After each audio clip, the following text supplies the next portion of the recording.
Hello बच्चों, आज हम लोग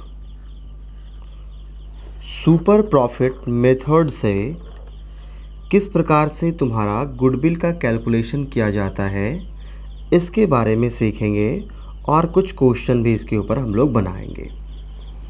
तो इससे पहले मैं तुमको बता दूं कि इससे पिछले वीडियो में हम लोगों ने गुडविल क्या होता है और गुडविल का कैलकुलेशन किस प्रकार से किया जाता है, उसमें भी इससे पहले वाला मेथड एक एवरेज प्रॉफिट मेथड से गुडविल का कैलकुलेशन या ख्याति की गणना औसत लाभ विधि से कैसे किया जाता है मैं समझा चुका हूँ। तो जिस बच्चे ने इससे पिछला वीडियो नहीं देखा है, पहले वो इससे ठीक पिछला वाला वीडियो देख ले, जो कि गुडविल 1 करके वीडियो हमने डाला है। क्योंकि सुपर प्रॉफिट मेथड से गुडविल निकालने के लिए मुझे गुडविल का पहला वाला मेथड, जिसको कि औसत लाभ विधि कहते हैं, वो जानना बेहद ज़रूरी है। अब आ जाओ, हम लोग ये समझने के लिए चलते हैं कि सुपर प्रॉफिट मेथड से गुडविल का कैलकुलेशन किस प्रकार से किया जाएगा। तो यहाँ गुडविल बराबर या ख्याति बराबर super profit Guna number of year purchased होता है, मतलब अधिलाभ गुणे क्रय वर्षों की संख्या। तो ये जो क्रय वर्षों की संख्या है ऑलरेडी तुम्हारे बुक में या तुम्हारे क्वेश्चन में ये दिया हुआ रहेगा। ये सालों में लिखा रहता है कि नंबर ऑफ ईयर परचेज जो तुम्हारा है वो 3 वर्ष है, 4 वर्ष है, 2 वर्ष है, ऐसे कुछ लिखा हुआ रहेगा। और अधिलाभ जो है, सुपर प्रॉफिट जो है, ये हम लोगों को आगे जो कुछ फॉर्मूलाज लिखे हुए हमने, उस फॉर्मूला के हिसाब से हम लोगों को कैलकुलेट करना पड़ेगा, तब जा कर के ही गुडविल आएगा। तो ये तो मुझे क्वेश्चन में दिया रहेगा और इसका मुझे कैलकुलेशन करना है। तो इसका कैलकुलेशन किस प्रकार से करेंगे, यहाँ देखो। तो सुपर प्रॉफिट बराबर मतलब अधिलाभ बराबर हमने जो यहाँ लिखा है average profit minus normal profit. तो एवरेज प्रॉफिट किसे कहते हैं तुम्हारा, मतलब वही औसत लाभ माइनस सामान्य लाभ। तो अधिलाभ बराबर औसत लाभ माइनस सामान्य लाभ होता है। उसमें से औसत लाभ के बारे में हमने कहा था तुमको कि इससे पिछला जो वीडियो है वहाँ हमने पढ़ाया हुआ है कि किस प्रकार से किसी भी बिज़नेस का, किसी भी कंपनी का हम लोग गुडविल जो निकालेंगे तो उसका औसत लाभ कैसे निकालेंगे। तो इसलिए मैंने औसत लाभ के लिए लिख दिया है कि पहले ही समझा चुके हैं। इसके लिए तुम लोग गुडविल 1 करके जो वीडियो होगा, गुडविल 1 में देखो, ये पूरा क्लियरली मैंने समझाया हुआ है कि किस प्रकार से तुम्हारा एवरेज प्रॉफिट निकलेगा। तो एवरेज प्रॉफिट तो वहाँ समझ चुके हैं। अब मुझे ज़रूरत है किसका, नॉर्मल प्रॉफिट का। तो नॉर्मल प्रॉफिट कैसे निकालेंगे, तो नॉर्मल प्रॉफिट निकालने के लिए, या इसको हिंदी में सामान्य लाभ कहते हैं, वह निकालने के लिए हमारा ये फॉर्मूला है। फॉर्मूला ये है कि average capital employed into normal rate of return by 100, मतलब हिंदी में कहेंगे तो औसत विनियोजित पूंजी गुना लाभ की सामान्य दर भागा 100। तो इसमें जो तुम्हारा लाभ की सामान्य दर है, नॉर्मल रेट ऑफ रिटर्न है, ये परसेंटेज के रूप में तुम्हारे क्वेश्चन में ऑलरेडी दिया रहेगा। और तुम लोगों को जिस लेवल का क्वेश्चन बिहार बोर्ड पूछती है ना, उसके हिसाब से एवरेज कैपिटल एम्प्लॉयड तुम्हारा क्वेश्चन में ऑलरेडी दिया हुआ रहेगा। लेकिन कुछ अच्छा यदि क्वेश्चन पूछ दे तो उसके लिए हमने मतलब एवरेज कैपिटल एम्प्लॉयड कैसे निकालेंगे, ये आगे फॉर्मूला लिखा हुआ है। तो जब ये नहीं दिया हुआ रहेगा तुम्हारे क्वेश्चन में, तब हमें एवरेज कैपिटल एम्प्लॉयड निकालना पड़ेगा। तो एवरेज कैपिटल एम्प्लॉयड निकालने के लिए opening capital employed plus closing capital employed by 2 करते हैं। जो यहाँ तुम देख पा रहा है कि प्रारंभिक विनियोजित पूंजी जोड़ अंतिम विनियोजित पूंजी भागा 2। तो प्रारंभिक विनियोजित पूंजी हमारे प्रश्न में रहेगा, अंतिम विनियोजित पूंजी भी हमारे प्रश्न में रहेगा। जब ये दोनों दे देगा तो सबसे पहले मुझे इस फॉर्मूला से एवरेज कैपिटल एम्प्लॉयड निकालना होगा, और एवरेज कैपिटल एम्प्लॉयड निकाल करके हम फिर नॉर्मल रेट ऑफ रिटर्न जो मेरे क्वेश्चन में दिया हुआ है, इन दोनों का यूज करके नॉर्मल प्रॉफिट निकाल लेंगे और दोनों का यूज करके सुपर प्रॉफिट आ जाएगा।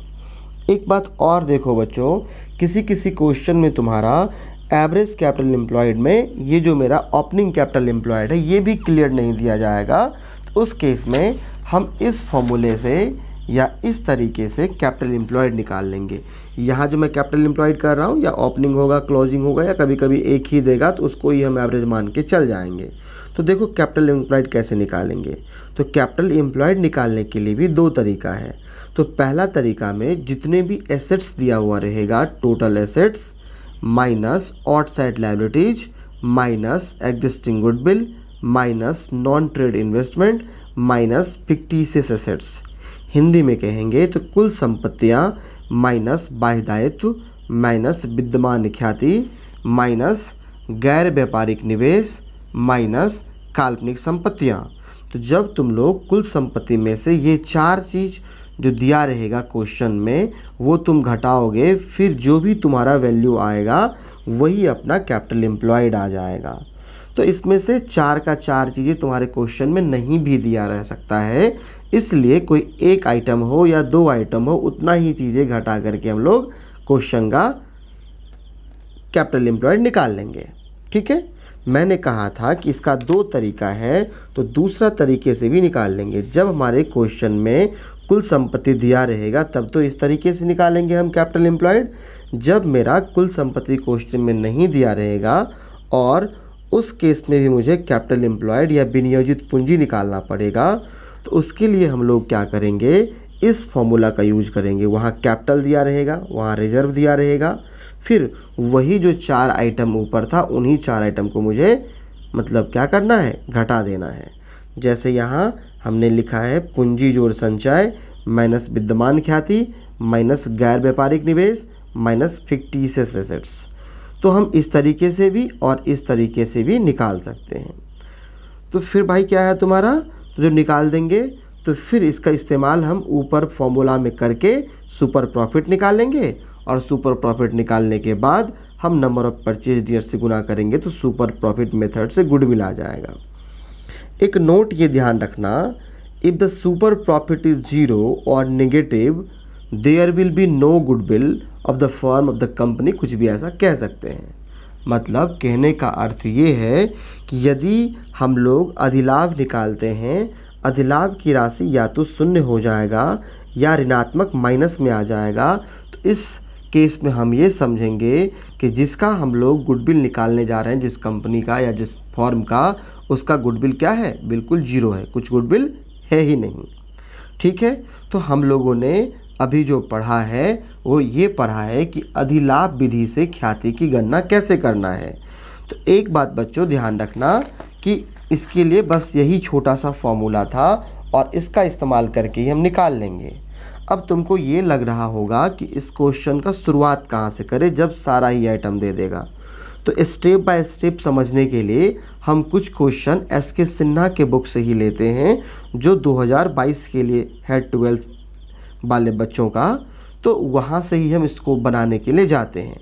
लेकिन तुम लोगों को उस क्वेश्चन को बहुत बेहतरीन तरीके से समझने के लिए इस मेथड को, इस विधि को समझना ज़रूरी है। ठीक है, तो पहले तुम लोग इसको बढ़िया से देख लो। ठीक है ना, एक बारी समझ में ना आए तो वीडियो रिवाइंड करके फिर से देख लेना। चलो तो अब हम कुछ क्वेश्चन सुपर प्रॉफिट मेथड के ऊपर बनाने के लिए चलते हैं।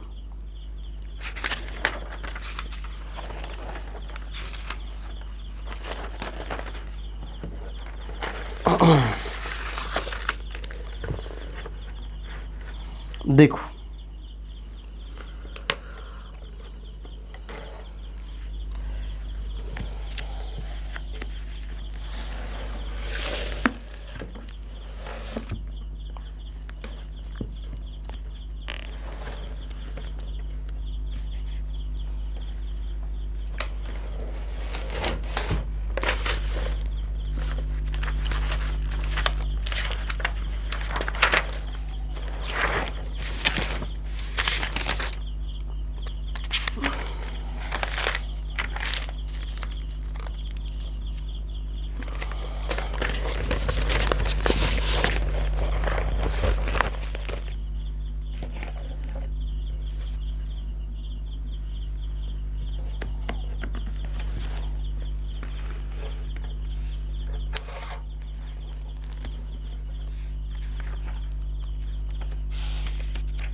देखो बच्चों, तुम्हारा जो एस के सिन्हा का बुक है उसमें क्वेश्चन नंबर 10 जो है वो सुपर प्रॉफिट मेथड से ख्याति का गणना करने के लिए कह रहा है।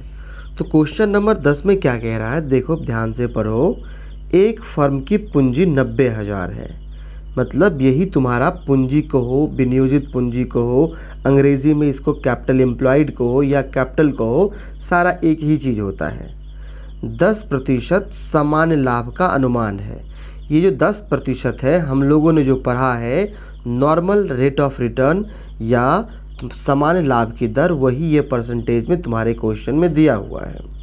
अब यदि फर्म का वास्तविक लाभ 13,000 हो, वास्तविक लाभ कहते हैं वही जो मेरा एक्चुअल प्रॉफिट था या एवरेज प्रॉफिट था, इस चीज़ को ही हम तुम्हारा कहते हैं जो वास्तविक लाभ।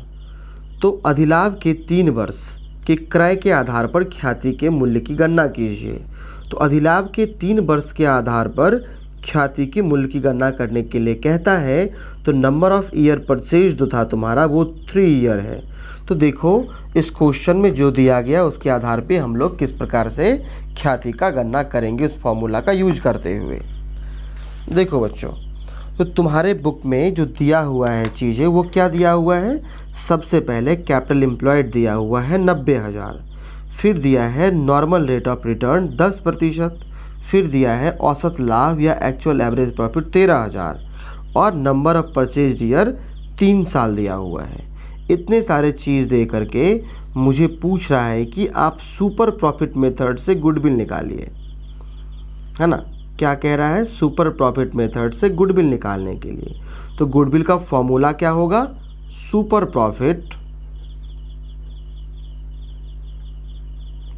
Into number of year purchased.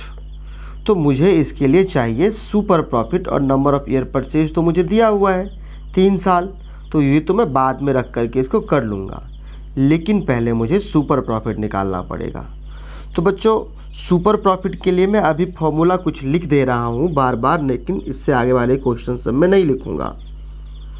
Super profit बराबर क्या होता है, तो ध्यान देना कि एक्चुअल एवरेज प्रॉफिट, ये वाला जो पार्ट है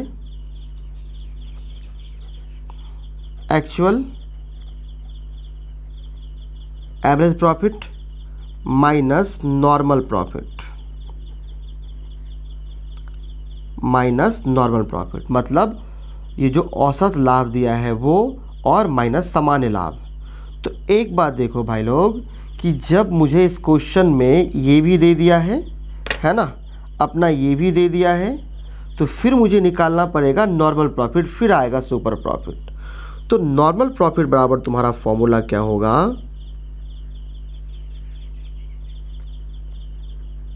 या सामान्य लाभ बराबर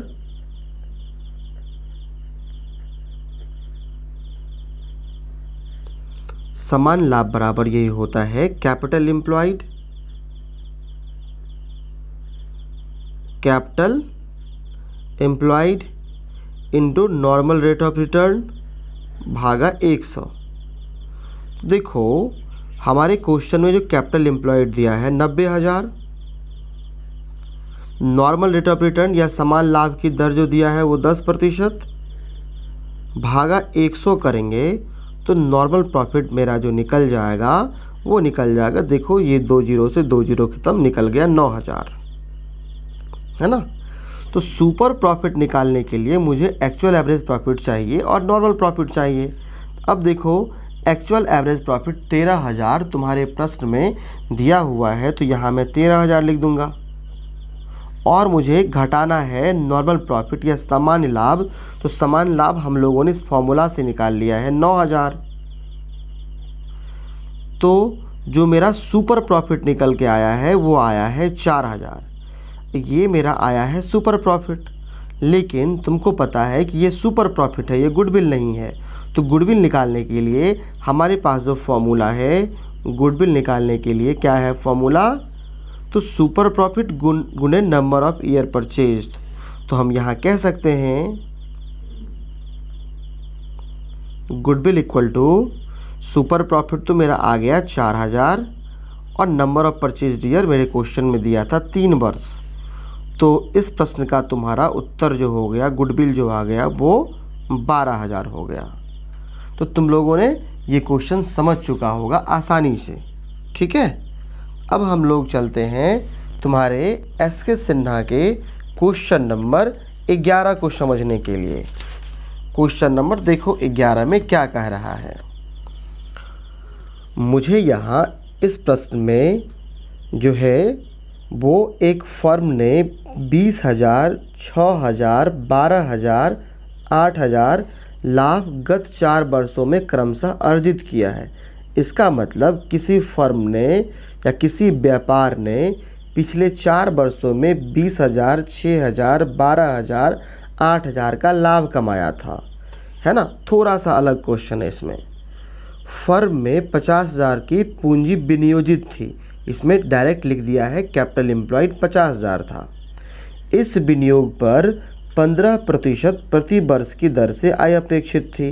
ये जो 15% प्रति वर्ष की दर से आय अपेक्षित थी लिखा गया है, तो ये बस तुम यही समझ लो कि यही मेरा नॉर्मल रेट ऑफ रिटर्न है, यही मेरा सामान्य लाभ की दर है। इसका लिखने का भाषा अलग अलग हो सकता है।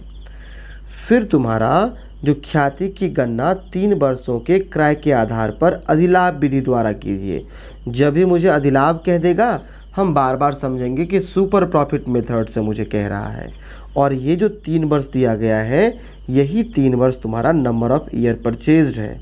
तो चलो हम लोग 11 नंबर क्वेश्चन को सॉल्व करते हैं, ठीक है। तो क्वेश्चन में जो जो दिया है हमने ऑलरेडी लिख लिया है आपने इस क्वेश्चन में, और आगे तुम देखो। तो हमारे इस क्वेश्चन में जो दिया गया है वो क्या सब चीज़ें दिया गया है। मुझे दिया गया है प्रॉफिट जो है 4 वर्षों का 20,000, 6,000, 12,000, 8,000। मुझे कैपिटल एम्प्लॉयड दिया गया है 50,000, नॉर्मल रेट ऑफ रिटर्न 15% और नंबर ऑफ ईयर परचेज जो है वो 3 वर्ष दिया गया है। तो भाई साहब मुझे तो सुपर प्रॉफिट चाहिए, और सुपर प्रॉफिट के लिए मुझे एक्चुअल प्रॉफिट और नॉर्मल प्रॉफिट चाहिए। तो जैसे पिछले क्वेश्चन में तुम लोगों को एक्चुअल प्रॉफिट दे दिया था, इस क्वेश्चन में तुमको एक्चुअल प्रॉफिट भी नहीं दिया है। तुमको कुछ कुछ बातें ध्यान रखना पड़ेगा कि सुपर प्रॉफिट निकालने के लिए मुझे ज़रूरत होती है सबसे ज़्यादा एवरेज प्रॉफिट की, जिसको कहते हैं औसत लाभ की। दूसरा मुझे जो आवश्यकता पड़ती है वो नॉर्मल प्रॉफिट की, हिंदी में कहें तो सामान्य लाभ की, है ना। इन 2 चीज़ों की आवश्यकता सबसे अधिक पड़ती है। तो कभी कभी ये दोनों चीज़ें किसी क्वेश्चन में तुम्हारा दिया रहेगा, औसत लाभ भी दिया रहेगा और सामान्य लाभ भी दिया रहेगा। लेकिन कभी कभी ये सब हमको निकालना होता है।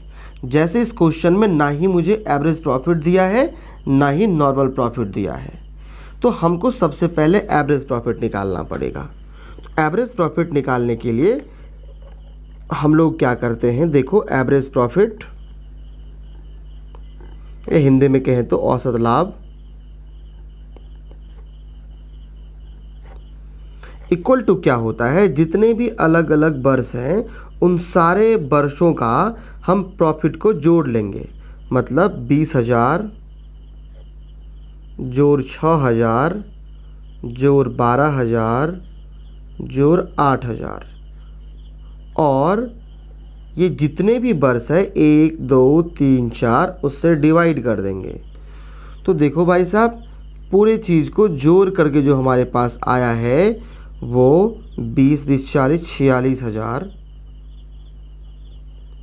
भागा 4 है ना, और इन दोनों को डिवाइड कर देंगे तो मेरे पास जो आ जाएगा वो आ जाएगा 12,000 समथिंग, 12 चौक 48, सॉरी 12,000 नहीं आ जाएगा, 4 1 4, 4 1 4, 4 5 20, मतलब 11,500 आ चुका है अपना, ठीक है।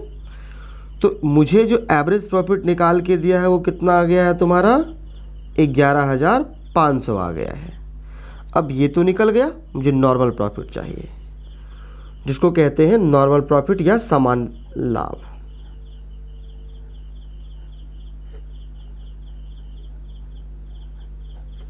सामान्य लाभ, और सामान्य लाभ बराबर होता है क्या, तो कैपिटल एम्प्लॉयड या विनियोजित पूंजी, है ना। इससे पहले मैंने फॉर्मूला सारा समझा दिया है। विनियोजित पूंजी गुना नॉर्मल रेट ऑफ रिटर्न या सामान्य लाभ की दर जो कि 15% है। परसेंटेज हटाते हैं इसलिए यहाँ 100 देते हैं तुम्हारा। तो यहाँ से कैलकुलेशन करोगे तुम लोग तो आ जाएगा सामान्य लाभ बराबर 7500, है ना। मुझे ये भी आ चुका है। अब जब ये दोनों निकल जाता है तो मेरे लिए आसान हो जाता है सुपर प्रॉफिट निकालना या अधिलाभ निकालना।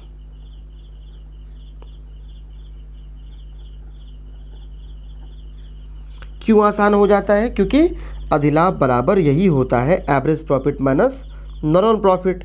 हम लोगों ने एवरेज प्रॉफिट या सामान्य लाभ निकाला 11,000, औसत लाभ निकाला 11,000 और सामान्य लाभ 7500, तो ये आ गया तुम्हारा 4,000। तो ये देखो मेरा अधिलाभ आ गया 4,000। और अधिलाभ विधि से यदि मुझे ख्याति निकालना है या गुडविल निकालना है तो होता ही क्या है, अधिलाभ गुने नंबर ऑफ परचेज ईयर, जो कि 3 साल दिया है क्रय किए गए वर्षों की संख्या। तो ये तुम्हारा दोनों गुना करो और तुम्हारा उत्तर आ गया कितना, 12,000 इस प्रश्न का सही उत्तर है। ठीक है, तो चलो हम लोग अब इसका अगला क्वेश्चन जो अधिलाभ विधि के ऊपर ही है उसको बनाने के लिए चलते हैं, है ना। और पहले इसको पढ़ लेते हैं, क्वेश्चन दिया कैसा गया है। फिर से बच्चों मुझे जो दिख रहा है वो यही दिख रहा है क्या, कि यहाँ तुम्हारा एक फर्म के पिछले 5 वर्षों का मुझे ये प्रॉफिट का ब्यौरा दिया गया है। पहला साल 40,000, फिर 50, फिर 55, फिर 70, फिर 85,000 कमाया है। फिर से फर्म की विनियोजित पूंजी 5 लाख बता रहा है और जोखिम को ध्यान रखते हुए उचित प्रतिफल तुम्हारा 10% दिया है, मतलब नॉर्मल रेट ऑफ रिटर्न 10% दे दिया है। उपरोक्त अवधि से प्राप्त औसत लाभों के 3 वर्ष के क्रय किए गए, नंबर ऑफ परचेज ईयर 3 वर्ष है। तो हम ऐसा कह सकते हैं कि जैसा तुम्हारा क्वेश्चन नंबर 11 था सेम वैसा ही क्वेश्चन नंबर 12 है ना। तो उसके तरह ही तुम लोग बना सकते हो, लेकिन फिर भी मैं इसको यहाँ कैलकुलेशन कर देता हूँ। देख लो, देख रहा है ना डेटा, यहाँ भी प्रॉफिट दिया था लाभ, यहाँ भी कैपिटल एम्प्लॉयड, यहाँ भी नॉर्मल रेट ऑफ रिटर्न, यहाँ भी नंबर ऑफ ईयर परचेज दिया हुआ है। इससे निकालने के लिए मुझे सबसे पहले क्या चाहिए भाई लोग, तो एवरेज प्रॉफिट चाहिए, फिर नॉर्मल प्रॉफिट चाहिए। तो एवरेज प्रॉफिट के लिए हम लोग डायरेक्ट क्या कर सकते हैं, सभी लाभों को जोड़ लो। सभी लाभ को जोड़ लेंगे हम डायरेक्ट यहीं, क्योंकि देख रहा है ना सारे वर्षों का लाभ हमने वहाँ जोड़ा है। मैं डायरेक्ट जोड़ लेता हूँ जिससे कि जल्दी लिख पाऊँ। देखो, तो जब हम इसको जोड़ने के लिए जाएंगे तो ये तुम्हारा कितना हो जाएगा, जो 85, 55, 1, 40, 70, 2, 10, 90, 3 लाख हो जाएगा। 3 लाख सबको जोड़ लिया, जितना वर्ष है 1, 2, 3, 4 और 5 से भागा दे दिया। आसानी से मेरा एवरेज प्रॉफिट आ गया कितना, तो ये तुम्हारा आ गया 60,000। ठीक है, अब आगे देख लो। फिर से मुझे चाहिए सामान्य लाभ, या जिसको हम कहेंगे नॉर्मल प्रॉफिट।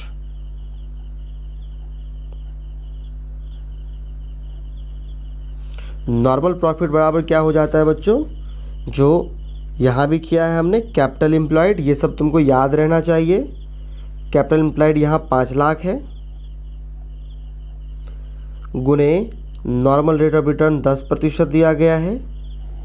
परसेंट हटाएंगे तो यहाँ 100 आ जाता है। तो इसका कैलकुलेशन जो तुम्हारा करेंगे ये ख़त्म हो गया 50,000। कितना हो गया, 50,000। तो हमने यहाँ क्या कर लिया, एवरेज प्रॉफिट निकल गया मेरा, यहाँ नॉर्मल प्रॉफिट निकल गया। अब मुझे आवश्यकता पड़ता है सुपर प्रॉफिट मेथड से गुडविल निकालने के लिए सुपर प्रॉफिट का। लो, तो सुपर प्रॉफिट तुम्हारा क्या होता है कि average profit minus normal profit. Average profit अपना है 60,000 घटे 50,000, तो बराबर यहाँ आ गया 10,000 मेरा आ गया सुपर प्रॉफिट, जिसको कहते हैं हम लोग अधिलाभ। फिर से वही कहानी, अधिलाभ जब आ गया मेरा और अधिलाभ विधि से मुझे ख्याति की गणना करना पड़ता है, तो ख्याति बराबर जो तुम्हारा होता है या गुडविल बराबर लिख सकते हैं वही अधिलाभ गुने number of purchase year, number of purchase year, number of year purchase जो कहो वो आ जाएगा तुम्हारा 30,000। कितना आ गया? 30,000। और यही इस क्वेश्चन का आंसर है। एक बात बच्चों, तुम लोग क्वेश्चन बनाते समय ध्यान रखना एग्जाम में कि मैं तुमको समझाने के बाद क्वेश्चन को सॉल्व करने के लिए फॉर्मूला मौखिक बोल देता हूं और क्वेश्चन सॉल्व कर देते हैं, लेकिन तुम लोगों को एग्ज़ाम में जैसे तुम एवरेज प्रॉफिट निकालोगे तो लिखना पड़ेगा तुमको ये सब चीज़ें कि सभी वर्षों के लाभों का योग भागा वर्षों की संख्या बराबर औसत लाभ, है ना। और फिर जाके कैलकुलेशन करना, इसका भी फॉर्मूला पहले लिख लेना, फिर कैलकुलेशन करना, इसका भी फॉर्मूला लिख करके कैलकुलेशन करना, ठीक है। तो चलो अगले चीज़ हम लोग देखने के लिए जाते हैं, जो इसका अगला क्वेश्चन जो इस चीज़ के ऊपर ही है, क्वेश्चन नंबर 13 है। क्वेश्चन नंबर 13 देखो क्या कह रहा है तुम्हारा। क्वेश्चन नंबर 13 के बारे में बात करेंगे बच्चों, तो क्या लिखा है कि भविष्य में एक फर्म का अनुमानित औसत लाभ, बहुत अच्छा भाई, इसमें मुझे निकालना नहीं पड़ेगा क्योंकि मुझे एवरेज प्रॉफिट दे दिया है 1,36,000, है ना, प्रति वर्ष है।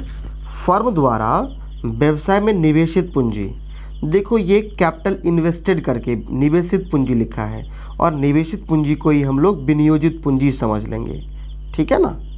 आगे देखो, इस वर्ग के व्यवसाय में निवेशित पूंजी का अनुमानित ब्याज जो है वो 12% दिया गया है।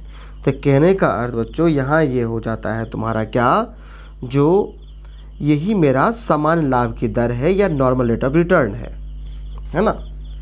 फिर इससे आगे वर्ष के लिए साझेदारों के श्रमिक 16,000 अनुमानित है। हाँ भाई, एक नया पॉइंट यहाँ दे दिया। नया पॉइंट क्या दे दिया कि ये साझेदारों का श्रमिक या पारिश्रमिक हम कह सकते हैं तुमको, है ना, ये 16,000 मुझे दे दिया। तो ध्यान रखना, ये सब जितने भी एबनॉर्मल तुम्हारा एक्सपेंसेज होते हैं ये सब हम औसत अनुमानित लाभ में से घटा देंगे तुम्हारा। ये सब हमने तुम्हारा जो वीडियो नंबर 1 है उसमें मैंने बताया हुआ है, ठीक है ना। अभी मैं इसको बनाने के लिए चलता हूँ क्वेश्चन को, वो देखो बढ़िया से। किसको डाउट होगा तो फिर कमेंट में लिख देना तुम लोग। देखो फिर 13 नंबर क्वेश्चन हम लोग लिखेंगे।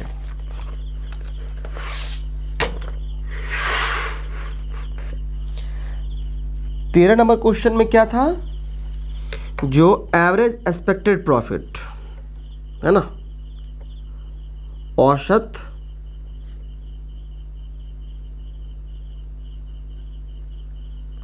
अनुमानित लाभ, ये अनुमानित लाभ एक औसत निकाला था तुम्हारा 1,36,000 प्रत्येक वर्ष के लिए, और मुझे कैपिटल इन्वेस्टेज दिया है जिसको हम विनियोजित पूंजी, या तो भाषा एकदम हिंदी में तो निवेशित पूंजी होगा, है ना, निवेशित पूंजी। लेकिन तुम्हारा फॉर्मूला में जो विनियोजित पूंजी हमने लिखवाया था वही विनियोजित पूंजी के तौर पे इसका हम लोग इस्तेमाल कर सकते हैं। बाकी ये सामान्य लाभ की दर है ना, ये सामान्य लाभ की दर है, और ये तुम्हारा नंबर ऑफ ईयर परचेज तुम्हारा 2 वर्ष दिया गया है। तो ये जो एक नया चीज़ दिया है रेम्युनरेशन ऑफ पार्टनर्स, या इसको हम कह सकते हैं पार्टनर से साझेदारों का पारिश्रमिक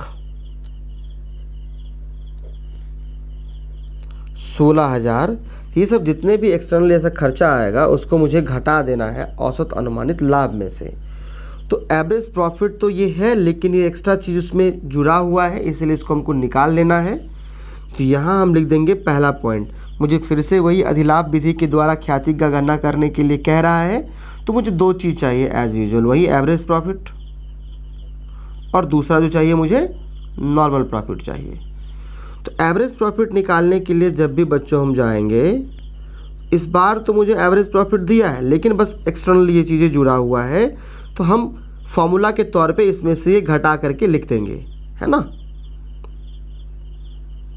1,36,000 में से हम 16,000 जब घटा देंगे, ये आ गया 1,20,000। ठीक है, ये मेरा आ गया 1,20,000। यही मेरा एवरेज प्रॉफिट हो गया। नॉर्मल प्रॉफिट निकालने के लिए जिस चीज़ की मुझे आवश्यकता पड़ती है वो चीज़ डायरेक्ट दिया गया है। 7 लाख मेरा दिया गया है इसका निवेशित पूंजी या विनियोजित पूंजी। 12% रेट ऑफ रिटर्न भागा 100 कर देंगे तुम्हारा, है ना। दोनों से दोनों खत्म, 12 सत्ते 84, तो यहाँ 84,000 हो गया इसका। ये जब ये दोनों मिलता है तब तो सुपर प्रॉफिट निकालना आसान हो जाता है, क्योंकि सुपर प्रॉफिट बराबर इन दोनों का अंतर ही होता है। 1,20,000 घटे 84,000, घटाएंगे तो कितना आ जाएगा तुम्हारा 84, 16, 16, 20, 36,000 आ जाएगा तुम्हारा। ठीक है, ये 36,000 मेरा अधिलाभ आया, सुपर प्रॉफिट आया।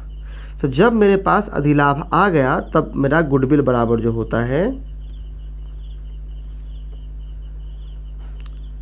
वो अधिलाभ गुने नंबर ऑफ ईयर परचेज जो तुम्हारा दिया है तो वो होता है। इसका आंसर आ गया तुम्हारा 72,000, है ना। तो मैं तुमको समझाते हुए क्वेश्चन को एकदम से शॉर्टकट टाइप बता दे रहा हूँ, लेकिन तुम लोग एग्जाम में जो लिखोगे हर बिंदुओं पर, हर जगहों पे, जहाँ जहाँ हम जो भी कर रहे हैं वो विथ फॉर्मूला लिख दोगे। ठीक है ना, ये ध्यान रखना। फॉर्मूला तो मैं बोलते हुए जा ही रहा हूँ, है ना। तुम एग्जाम में विथ फॉर्मूला लिखोगे। अब देखो तुम्हारे इस बुक का 14 नंबर क्वेश्चन जो है ये भी सुपर प्रॉफिट मेथड के ऊपर ही क्वेश्चन है। तो हम इस क्वेश्चन को भी थोड़ा सा पढ़ ले रहे हैं। देखो, एक साझेदारी फर्म में ने गत 4 वर्षों के दौरान निम्नलिखित शुद्ध लाभ कमाया। तो कैसे कैसे लाभ कमाया, वो पहला साल तुम्हारा 20,000, दूसरा साल 22, फिर 28, फिर 34,000। तो यहाँ से तो मुझे आवश्यकता पड़ेगा, इससे निकाल लेंगे तुम्हारा एवरेज प्रॉफिट। विनियोजित पूंजी जो मेरा दे दिया है डायरेक्ट 1,20,000 और नॉर्मल रेट ऑफ रिटर्न भी मुझे 10% दे दिया है। अब डायरेक्ट ही मुझे क्या कह रहा है यहाँ बच्चों, जो उपरोक्त अवधि से प्राप्त औसत अधिलाभों के 3 वर्षों के क्रय के आधार पर ख्याति गणना कीजिए। ये तो बेहद ही आसान क्वेश्चन है। ये पहला नंबर क्वेश्चन जैसा ही तुम्हारा है ना। पहला या दूसरा मैं कह सकता हूँ, जो आज हमने क्लियर किया था उसके जैसा ही है। तो इसको चलो आसानी से हम लोग बना लेते हैं। इसको बनाने के लिए जाएंगे तो फिर से मुझे 2 चीज़ों की आवश्यकता पड़ेगी। तो मुझे अधिलाभ विधि से कहा है तो मुझे सुपर प्रॉफिट चाहिए, क्योंकि सुपर प्रॉफिट जब निकलेगा तभी मैं निकाल पाऊंगा। और तुमको मालूम है ये अधिलाभ बराबर अधिलाभ निकालने के लिए मुझे जिस चीज़ की ज़रूरत होती है वो चीज़ है एवरेज प्रॉफिट, जिसको हम कहते हैं औसत लाभ। और दूसरा चीज़ जो है वो नॉर्मल प्रॉफिट। मुझे ये दोनों जब मिल जाता है तो ये मिल जाता है, जब ये मिल जाता है तो मेरा ख्याति निकल जाता है। तो चलो सबसे पहले इसको हम निकालते हैं। फिर से अपने पिछले क्वेश्चन की तरह मुझे एवरेज प्रॉफिट निकालने के लिए मुझे यहाँ प्रॉफिट्स दिया गया है।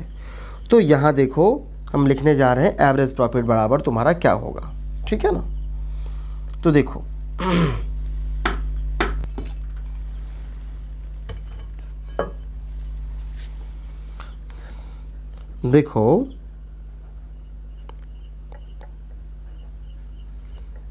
एवरेज प्रॉफिट इक्वल टू जितने भी वर्ष का प्रॉफिट दिया गया सबको जोड़ दो। 1, 2, 3, 4 वर्ष का है तो सबको मैं जोड़ने के लिए जा रहा हूँ डायरेक्ट ही। 28, 22 तुम्हारा हो गया 50, 50, 20, 70, 70, 34, 104, 1,04,000। इसको डिवाइड कर देना है, 4 वर्ष है तो 4 से, इक्वल टू तुम्हारा जो आ जाएगा 104 का आधा 52, 52 का आधा 26, 26,000 आ जाएगा। ये मेरा एवरेज प्रॉफिट निकल गया। जब ये निकल गया दूसरा मुझे ये चाहिए। इसका कैलकुलेशन कैसे करेंगे नॉर्मल प्रॉफिट का, ये देखो।